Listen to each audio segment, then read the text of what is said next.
Hello, we are the geeks and degenerates, and we have been waiting a long time to do this, haven't we? Yep. With me, as always, is John. And today, as you've seen in the thumbnail and the title, we are doing Blade Runner, the original one, by Mm. Ridley Scott, starring Harrison Ford, Sean Young, and Rutger Howard. Uh, Oh yes, sir. a classic, and it's right on time because the anniversary is this week. So, Yeah, dude. You know what? People were asking me. I was like, because they're like, oh, what are the things that you're doing now? And I was like, oh, I'm doing Blade Runner. For filming Blade Runner, and they'd be like, oh, are you doing that because Ryan Gosling's announced as Ken for Barbie? I was like, that's the weirdest like connection that you got. And I was like, what? huh? No, it's the It's a really good movie. anniversary. What the fuck? Okay. I like Blade Runner. But yeah, this is a classic and has been talked about as a classic for years, even though it bombed in the box office when it came out in 1981. By the way, I'm sorry, 1982. But by the way, we're talking about the final cut, which came out in 2007. Hmm. So, uh, but yeah, it bombed because it was released the same time as Poltergeist, E.T., The Thing, and Wrath of Khan. Which, which is such a odd thing though, because this thing was such a spectacle. Like, sure, like compared to 2049, we didn't get much of the world, but like seeing this, the backgrounds look like Akira before Akira was out. Wait. Okay, I gotta fact check that because next thing you know, I might eat shit. Um, I mean, I get what you mean. It's as visually uh, yeah, appealing as Akira. yeah. I was like, I would say they would be on the same par. Sure, Akira's a little bit cleaner, a bit smoother compared to this one. This one's very dirty, but then you kind of get the inspiration or where they got it to make the movie. Yeah, yeah. And it's visually pleasing because there are a lot. Even though it came out in 1981, you see the opening, like, right immediately you're like, I'm drawn in. I want to know Mm, more. Uh, yeah, it's not this clean sci-fi look. It's just dark and gritty feel. Like we're in the future, but I kind of don't want to be here. At the same time, I want to be here. yeah, yeah. Those were my quotes when he used to talk about it like years ago when the hype of not hype but like my obsession with Blade Runner was so high. I was like, I need to live in this world, but at the same time, like, oh, for sure, there's the like messed up ecosystem, probably just a hole in the ozone by now. But I was like, it's such an aesthetic. Yeah, You see 80s technology trying to be futuristic, and I love it. You see people having TVs in their cars, but they're these huge boxes instead of these flat screen TVs. And they still commit to that to the 2049, where you would have this cyberpunk noir mixture of 80s technology with now, and it's supposed to be 2019. And I was like, yes, 2019 is far from what this is, probably a but good thing. I'm preferring like the look of it, not what it is, but the look of it. I was like, I love this. And before we get into the story, you brought up cyberpunk, and this is where cyberpunk comes from, the blending of the West and the East. And it inspired a lot of movies, like, say, The Matrix. Yeah. Um, I'm not sure. You could correct us. You could correct us in the comments below if you like. There are other movies or other media that has hit up on cyberpunk before Blade Runner, but all I know is that Blade Runner was somewhat the pioneer, or is the pioneer of cyberpunk, Yeah, yeah. where or cyberpunk noir, and I love it. I love it so much. It's so pretty. It just looks so good, and I want to be there. The guns, the designs, the airships up in the sky, the advertisement. You see Atari. I was like, yeah, sure, it was relevant back then, but yet they still put it in 2049. Where I'm like, oh god, I wish Atari was still alive. But yeah, you get the introduction of the story, and you learn that replicants were made for basically slave work in the off-world, and until they rebelled, and once they rebelled, they were declared illegal, and they were hunted down and exterminated or retired. The PR spin on it, and the people Yeah. hunting them down are Blade Runners. Yes. And the specific models that were kind of going rogue and starting rebellions off road were the Nexus 6, and I think they were led by Roy. Yeah, yeah, Well, yeah, one of the like smartest ones out there. And their Nexus 6 was supposed to be like the sentient ones, the ones that are starting to think, the ones that are starting to like, hey, why are we doing it? We're stronger, we're better, we're smarter. Why don't we rebel? And some were already like kind of leaking their way back into Earth. yeah, yeah. And you can see that Roy was like kind of starting a rebellion from here to there. It doesn't get to a point where it's like they show a crowd of people with Roy against them. No, it was like 4 or 3 people in his group, kind of like I don't know.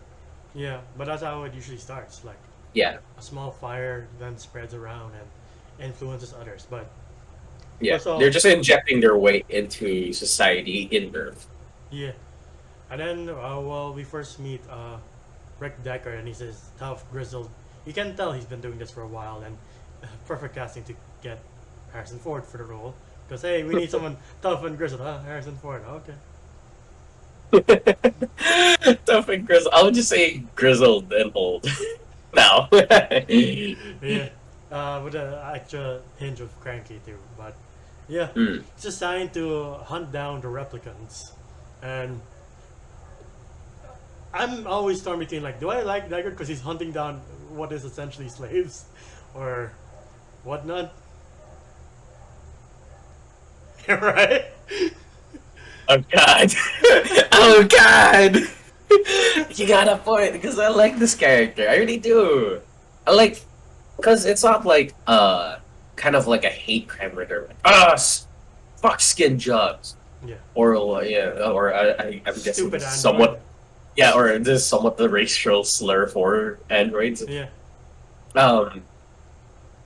He doesn't do it out of spite. He doesn't like it's his job. Yeah. It's like a government thing where like, oh, these people are actually rebelling. You need to hunt them down, and they're way stronger than us. So it's a threat to national, or a threat to the society. Yeah. Because But- Yeah, go. you see one kill the first interrogator who's like giving him the test. Like, you see a turtle on its belly, and it's like, oh, well, why would I see a turtle? What's a turtle? Sorry, a tortoise. Yeah. Why am I in the desert? And he's like, just answer the questions. I never got those those tests that they were doing where they would have like the eye thing. I never got it. Like, what made them start to like go haywire and just be like, oh shit, why a turtle? Yeah. And then start shooting. I guess it's the way you answer. Like, when he talks to Rachel, and she's like, you see, your husband has a naked photo of a woman. She's like, are you asking if I'm an android or a lesbian? Yeah. Like, answers like that, instead of like, why are you asking me about a tortoise? It's like, I was like, obviously. where do you get the magazine? Just no. Okay, I kind of get it. But like, if anybody wants to clarify, any diehard Blade Runner fans Yeah. out there, please do explain that in the comments below. Yeah, obviously. It might be like a whole book, though. Yeah, this obviously is requires multiple views, and I have seen multiple times, and up to now, so like, huh? That's one of the only things I don't really get, but yeah, it's fine. Yeah. And then two bad guys for this one is Tyrell and Roy Batty. And Tyrell's like the okay villain, but Roy Batty's like the one that you're drawn into. Like, I get where you're coming from, and I see why you're doing this. Like, because you're like, I want to live longer. What gives you the right to say I can't? Just because I only have 4 years to live, why can't I have access to a longer life? What makes you say that I'm not human? What is human, to be exact? What is it to be alive? So they're deep questions, and maybe that's why it bombed. Because you're like, what do you want to watch? E.T., where Spielberg and a friendly alien, or existential crisis over and over again? Yeah. Oh god, you could see like the divide and the message that this movie's really trying to bring out, and a lot of people doesn't really don't really get that. They would think that it's a bounty hunting movie where this guy just hunts down the robots and um saves the day and gets the girl. And but you could see the deeper meaning here, where like Tyrell was what is human. He's the one who designed the synthetics or the replicants, but seems to be so far away from humanity Yeah, that he's like, I don't know how to explain it, but this man is just far from human. yeah, While the one that is considered a robot is way more compassionate, way more, I don't know, how would you say? Again, human. He's more human than his own creator, who's yeah, supposed to be default, like made through regular process of being a human, but yet so far from it. yeah. It's Oh, a interesting thing. Like yeah. again, what makes you them less human if you're more compassionate and have all these human traits, but you're the human is like robotic. Like it's an interesting question, and we should say that also to make like they have a real life. They implant memories of other people, so they have these memories, but they're Oh not theirs. no, I do remember. It's like these are just memories. These aren't other people's memories. These are just like made up memories. Oh yeah, they're Yeah, they only did synthesized. that. They only did that with a certain character in the new one. So Oh right, we'll right. get to that when we get there. Yeah, yeah. But the way he hunts them down, like the first one is the snake lady. Oh yeah, snakes. Why do they have to be snakes? Yeah, But I'm like that was such a Harrison Ford. I love his way of like going at a case. Sorry, not Harrison Ford. Rick Deckard, where he would just give out fake names just to get in. You could see yeah, how sleazy his way is to kind of get into do his job. You know he's really good at his job. And like at some points he would fake identities. Like he was like, "Oh, I'm actually trying to help you out." Some creeps would be drilling holes into your dressing room and like peeking at a beautiful body. And he would have this weird voice, and I was like, "Okay." But dude, not gonna lie, that show was sick. Where she was running, Deckard like falls through the seedy underbelly of the cyberpunky world of Blade Runner, Los Angeles, pretty much. mm, And he sees her, and he just shoots her down. She goes through glass after glass after glass. Sure, you could say that it's overrated, or sorry, it's overdone, where she goes through multiple panels of glass before she goes down. But remember, she's a robot. yeah, They can take it a little bit more than we can. And dude, you gotta love the designs of the guns. I need one because ever since I started watching Tested by Adam Savage, he makes these things out of like 3D printed or metal. And I was like, I want one. I really want a replica of Deckard's gun. like before I uninstalled it, I desperately was trying to look for a pistol in Cyberpunk that replicated Deckard's. I never found it. So if you know Dude, where I can find one, then yeah, maybe I'll try to get it on dude, the PC. I wish, like, cause like Cyberpunk has like this game. Its gameplay is like you have to decrease somebody's health, so you can't really have like that kind of gun there, Yeah, or else it'll be a one hit kill. yeah, yeah, Because you gotta know, these are replicant killing guns. These are pretty much meant to blow a gigantic hole into like a robot body because these things are supposed to be way stronger than us. yeah, yeah, Like the first one, what was his name? Leon. yeah. Man can lift 2 tons with ease, and like I don't think a regular Glock would like take that thing down. No, no. Uh, but yeah, he takes them down, and after that, he bumps into Loy, and Loy is much more capable of defending himself barehanded. And he's just throwing him Hmm. around, and he says one of the iconic lines, Oh, just wake up, it's time to die. oh yeah. I know. I think that was Leon. Yeah, sorry, Leon. And then he Yeah, gets his head blasted by Rachel. Rachel. I'm just saying. Damn, she was fine. Yeah, Sean Young. John Young was so beautiful in this movie. I was like, damn, she's beautiful in every movie. Yeah. But I was like, damn, I was just very mesmerized. I wasn't a fan of her like having her hair straightened up. Mm, When she was at the piano and she pulls it down, I was like, "Ooh, you pretty." yeah, and then she tells Deckard that, uh, I'm not in this business. I am the business. Yeah, which is her pretty much confirming she is a replicant Yeah. because that is the business. It's him hunting them down. Yeah, and then it is kind of messed up to know that Harrison Ford actually did push Sean Young in that scene, like with force. And it's uncomfortable to watch because he's essentially forcing himself. I don't know what's up with Harrison Ford in the 80s, where he's trying to show what love is or what sexual connection is, But it's being back very out. forceful, immediately running towards the door, shutting it before she gets to Like, open it. I'm like, I forgot about this. I really did. I think I remember watching Blade Runner a long, long time ago. And when I rewatched it, I was like, shit, I forgot how forceful he was in this one. What the fuck?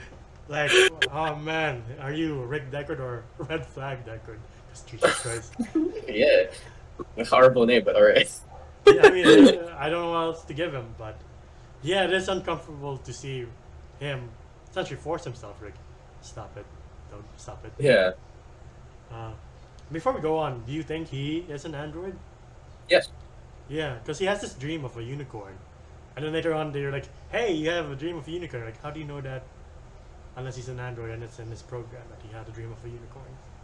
Yeah, but of course, like, there are these things where, like, Ridley Scott's like, yes, he is an android. But Harrison Ford would be like, no, I'm not an android. Well, I mean, not, of course, not Harrison Ford in real life. I mean, like, his character, Rick Deckard. Yeah. But I would say, like, it is odd because when you see Deckard, or when you see him do his job, yes, he's very good at his job. He's very good at tracking them down. But confronting them and taking them down himself, he's a little off. Yeah. Like, you can see that, like, there are hesitations. So when he pulls out a gun, he kind of looks. He's like, am I ready to shoot? Or when he's in combat, he's like, oh god! Like, Yeah. you can tell that he's, like, really not used to being hand-to-hand when he's supposed to be a vet at it. Yeah, yeah. Like, there's So- the hesitancy, like, I'm essentially hunting down my own kind. Yeah, no, there's not. It's not flat. It's like, I would say, theorizing, like, he doesn't know that he's a robot or he's an android Ah. until later on, because Rachel does ask him. He's like, have you ever had these eye exam things yourself? Have you ever done it to yourself? That's the first time we ever like questioned his humanity or like his existence, where we're like, oh, he doesn't know that he's actually an android. Yeah. I love it. It's still open ended when it came out, and people were like, "Is Deckard an android?" But it still leads into the fact that, like, when he deals with these things, he is an android. He is capable of beating these things, but I think psychologically he can't. Yeah. Like, he to him is like, "Oh God, these are things that could lift 2 tons and probably punch my head off. I gotta, like, oh shit, cover my face, or like, I'm in distress." It happens a lot. It really does. Like, again, what you would expect is like K with 2049, where this dude would just jujitsu throw somebody and shoot 3 people all at once. While Deckard here is kind of like stumbling and fumbling every time he deals with Nexus. Yeah, yeah. Like, again, speaks to his character, like how well his character is, even though it's questionable. Like, the poor, helpless replicants who are forced to work, and now they're being hunted down because what again? They want to be alive. Yeah, like, the reason why they are there, like, Nexus 6, the models, those specifically, is that they were given such a short lifespan, but they're supposed to be like the creme de la creme of uh, replicants. Yeah. Like, they're the best of the best. But then again, if you shine the brightest, you don't really last that long. Yeah, yeah. I forgot how the saying goes. And then we also meet another companion of Roy Batty, who's played by Daryl Hannah, which apparently she did break her elbow when she ran from the trash and like slammed into the glass. Like, that moment, she broke her elbow in like 2 places and continued to act. Oh, Oh God, well, good for her. Like, not the broken elbow, but I mean, like the commitment with it. Yeah, But yeah, you can see the total '80s look, you know, yeah, and like, oh my God, that hair, amazing concepts with it. But yeah, like you, what was your name there? oh, Pre. yeah, Yeah. So like Pre is like this side character that we run into middle of the movie where she's pretty much a recruit from Roy, yeah, and she pretty much manipulates this JF Sebastian dude with like, oh, I'll be your friend, and this guy's pretty much an outcast because he's 25 yet he looks like he's 60. go figure. Man has reverse Benjamin Button Yeah, disease. Oh wait, no, it is Benjamin Button disease. uh, and then it's through. That's how they get access to Tyrell, because they find out hmm. that he used to work for Tyrell and he still plays chess with Tyrell. So Roy Batty's like, hey, let you pay him a visit. I'm not gonna lie, like Tyrell's kind of like a cool boss where he was like, well, where he'll be like, oh, knight to E14 or something like that, Yeah, and you'll be like, what are you thinking? And then he checkmates Tyrell, and it was like, come up. I was like, what? Usually, if I was a boss of a corporation, I'm like, okay, go home. right. Like, I'm I like, guess okay, you beat me. You're fired, by the way. But no, Tyrell's like, yeah, go up. yeah, but you do know that Tyrell, like, you do know that like Tyrell's kind of has his few screws. He's one of those geniuses who are like kind of out of the ordinary. Yeah, and that's when he and Roy Batty meet, and again, Roy's like, can I have more life? Because it's not fair that I only have 4 years to live, and you're the maker, so why can't you make it? Like, no, you can't. Hmm. Because we don't want there to be an uprising. And look, he lived an extraordinary life, so it's enough. Roy Batty's not satisfied, and he's not getting his way, so he decides to kill Tyrell because of that.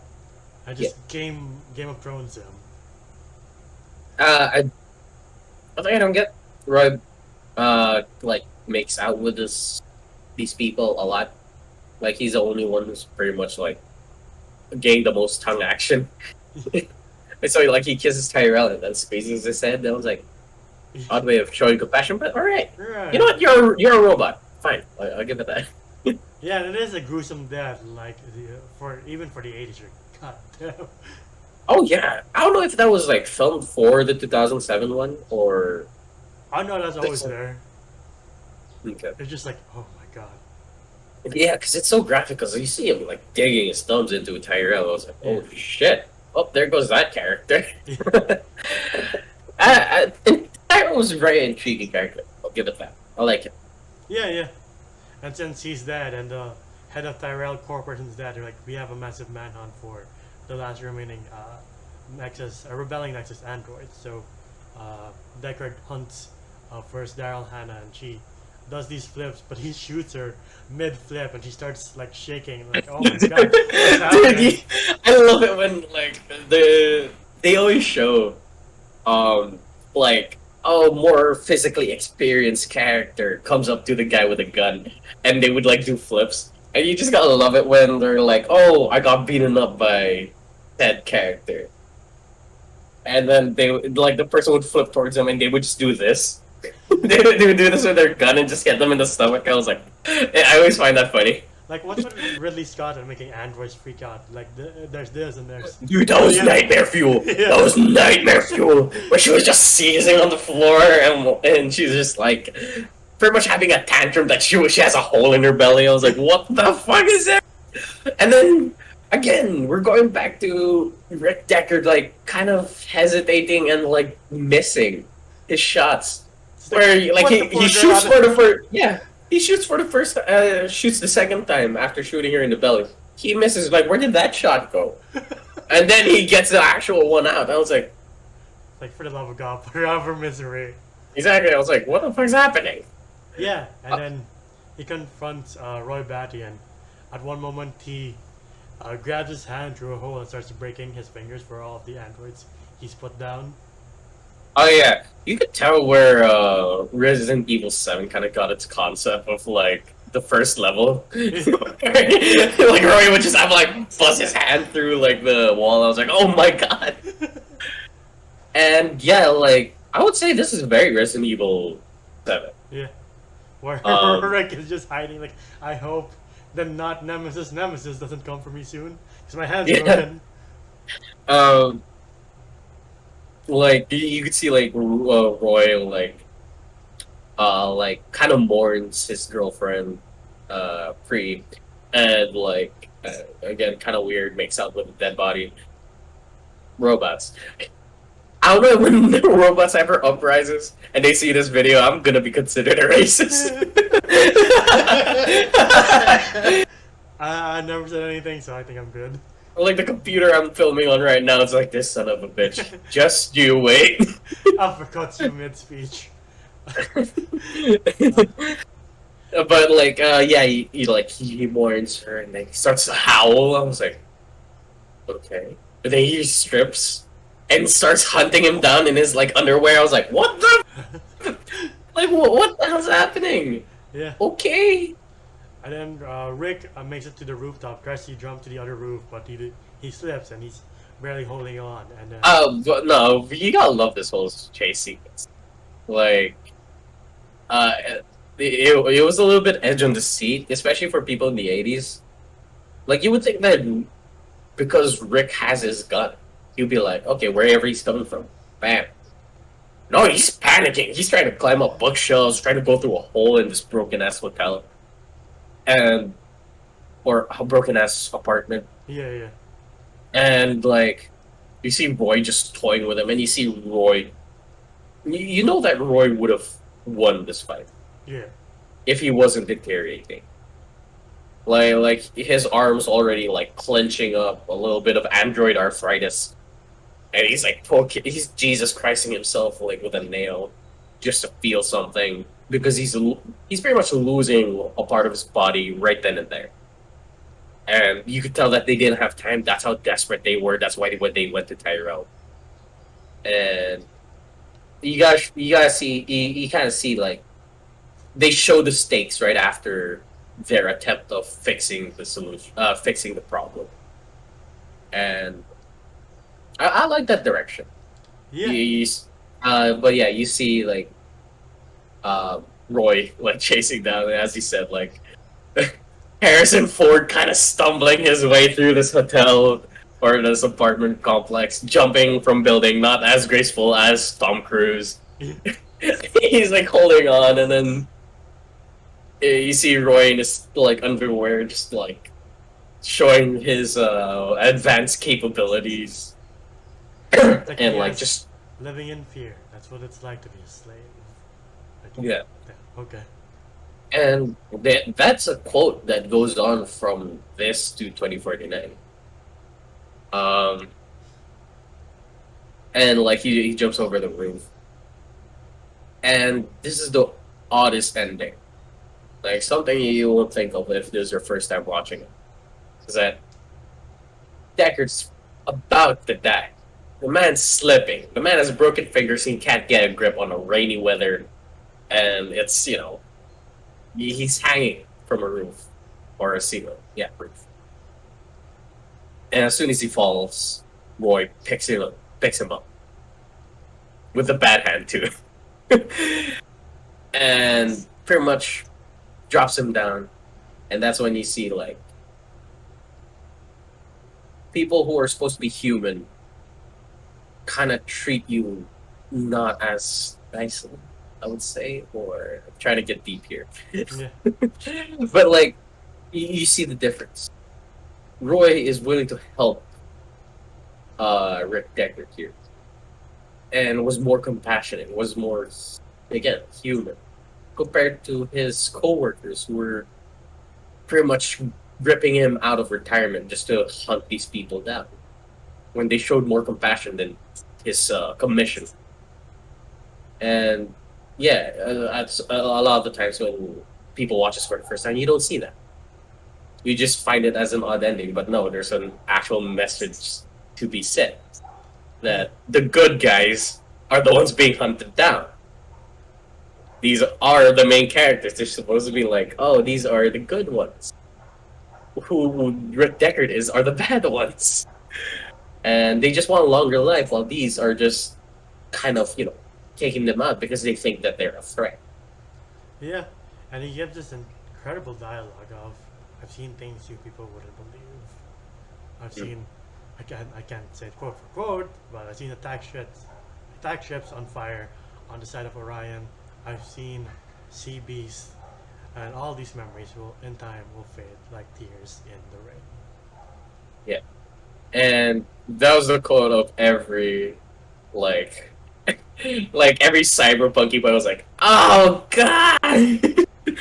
No, it is a heartbreaking quote. Yeah, Because this man has experienced so much in such little years. Excuse me. That like it's all going to fade away and it won't even matter within a couple of seconds. And he is right then and there. The man just dies. yeah, Deckard doesn't shoot him. Deckard doesn't take him out. The man deteriorates right on the spot. So like, damn, that's heartbreaking. And then of course his like partner, the guy with the hat and the mustache, you were like, all right, good job. But people are speculating it's kind of like an odd way to say good job to a regular person. That's why people are like, oh, he's an android or he's a replicant, because like nobody talks to somebody like that. right. Yeah. Well, if you have Cyberpunk and if you're a fan of this movie, you can find Roy Batty's body in one of the rooftops. I did. Really now? Yeah, Oh, I gotta check that out. I don't have Cyberpunk. Well, check it out on YouTube. yeah, yeah. I was I was like I'm trying to remember if I forgot anything here. Nah, Not really. And then he goes back for Rachel, and they make their escape together. And the sequel builds Oh. on what happens next. Yeah, because Rick Deckard's like partner, I forgot his name, was like, "Hey, um, was this like we're still hunting them down. We have one more left, and it's Rachel." But Rachel isn't Nexus 6 though. Yeah, Yeah, she's Nexus 8, which is like a later model, but has a regular lifespan. Or like a longer lifespan compared to Nexus 6, which is 4 years. So, like, she's more of like the unique, I guess, unicorns out there. yeah, And I'm guessing since, Deckard, like, came before Roy, he's probably Nexus 7. So, these two models are kind of like, they have a longer life compared to these guys. yeah. As I said before, since we reached the end of the movie, there's just a bomb at the box office since it released with a shit ton of other really good sci-fi movies like E.T. Well, E.T.'s fine. Wrath of Khan, Poltergeist, and The Thing. John Carpenter was the Thing. I would have. What? Yeah, I would have taken. I would. Okay, look, John Carpenter's The Thing is amazing, but I would have taken this over that. yeah. I would have taken this over E.T. as well. Yeah. E.T.'s like an easy, like, because it's still like, alright, it's Spielberg, you know what to expect at this point. Especially now. But not saying it's bad because of that. I'm saying, like, you know what to expect with Spielberg. And you already know what E.T. is.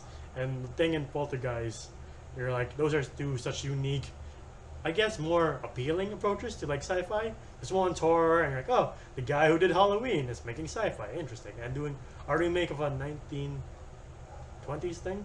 I think it's 1920s. I'm not sure when the first one came out. Not 20s, maybe 50s. And when it's two horrors, and like you have this existential, like, what is it to be human? So maybe that's why it failed too. But it lived on thanks to the VHS sales. And then through time, they were like, you know what? This is a really good movie. Yeah, it became a cult classic, and then once people actually watch it, they're like, "Oh my god, this is ahead of its time," kind of storytelling. Yeah. I would say though, what is up with Deckard's weird expressions? Like, Like, when he finished the job and his like partner throws him the gun on the rooftop. He's like this. I was like, what kind of why? Yeah. Why? Why are you making that face, Harrison Ford? Anyway, sorry, that's a little bit of a nitpick. He does this weird face a lot throughout the movie. Like they would pan at his face, and he would just do something very weird. Yeah. I'm like, okay. And like it takes an exceptional filmmaker like Ridley Scott to make such a classic, and like it's funny how nothing really came of it. Like until 2017, there's no sequels, no comic books, no books, no nothing, no show. There was a short film on YouTube called Blackout. So it was it ties into Yeah, 2049. but they only Well, released those for the new one. But until then, you're like, this is the only Blade Runner we'll ever know. okay, wait, hold on. Let me. I'm just checking when did this come out.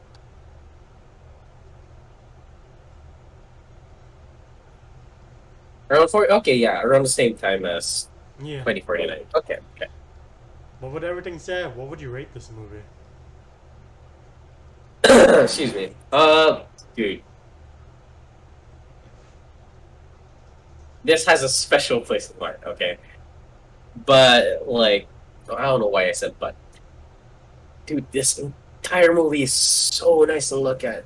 I don't know. I really don't know if this is the 2007 movie that we watched, but when you see the gigantic buildings out in the distance in this movie, and you see them go up close to it, you see how huge it is compared to their car or the flying vehicles that they have. Just imagine the amount of design, or like, is this a model? Is this is 2019 cyberpunk Los Angeles exists somewhere as a diorama? I would love to see it. I would love to watch behind the scenes of this movie. The designs of everything, the aesthetic. Again, it became an aesthetic that pretty much caught on later on. So this thing was ahead of its time. Storytelling was ahead of its time, where it got so philosophical. I could see why it kind of bombed in the like box office, because it's not a type of movie that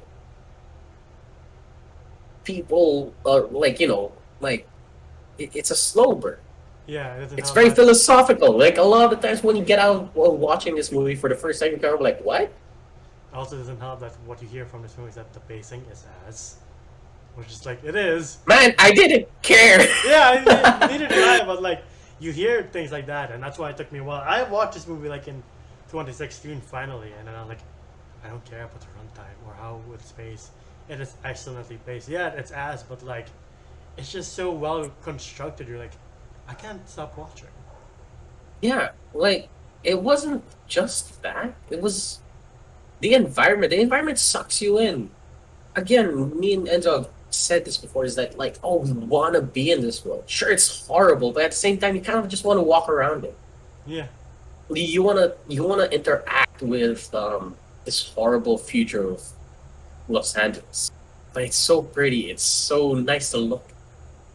The story of it's so great. Like you want to know what the other worlds are like. What's off world about? They don't expand on that. There's this whole universe that they've made that we're only getting like we're only scratching the surface of with just 2049 Los Angeles or 2019 Los Angeles. And I love it. I love the storytelling. I love this bounty hunting thing that they were having, and contemplating your own humanity. Yeah, this it is a 9 out of 10 for me. yeah, Like, sure, say it's a slow burn or was this it? The pacing's ass, but like, I would say being sucked into the environment made, yeah, pretty much carried it. Sure, if I didn't care about like set design or the atmosphere, I would have been bored out of my mind. But it was just so nice to look at. yeah. And the synth, the music's fucking And great. so, I have it on Spotify, and so I like the synthesized music. Like Yeah. it's just so, like there's Star Wars and all this other sci-fi themes, but this one's just so. I don't know. There's something about more catches your ear more. Like That's an interesting sound.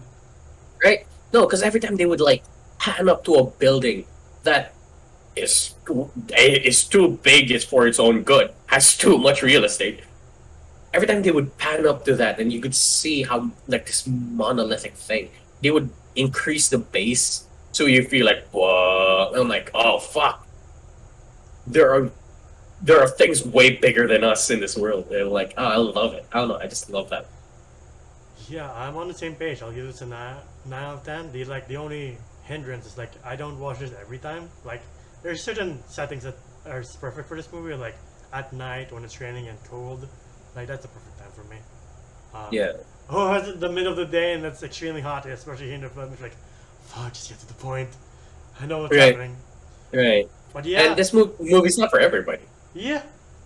But yeah, just the aesthetic and the world that it creates is just so fascinating. And again, it's just until 2017, there's no anything that came out of this, which is surprising. Uh, but yeah, the fact that it's considered a sci-fi classic for years now, and is regarded as one of the greatest sci-fi movies ever, and it's well deserved. Like Star Wars itself is like sci-fi fantasy. This is like pure sci-fi. Like this is like 2001 sci-fi. Yeah. But yeah, now I'm 10. And with all those words being said, that's been our video for Blade Runner. What do you guys think? Do you like the movie? Please tell us. Or do you think it's too slow for your liking? And Let us it's know. understandable. Yeah, Fine. You like what you like. yeah. But you can find us at Facebook at facebook.com/Geeks and Degenerate. We react to trailers, we stream video games, and about our lives. We have a Spotify podcast if you don't like seeing our faces and just want to hear our lovely, lovely voices. Um, Individually, you can find me at Yandalphus1995 on IG and Twitter. How about you? Oh, you can find me at JobGeoM on Instagram. And please don't forget to like, subscribe, and ding the bell icon to get notified of when we upload next. Please continue to stay safe, wear masks, social distance, and get vaccinated if you can. Get your booster for fuck's sake. And I wonder what's on the next video. But until then, we'll see you in the next one. Bye. Cells.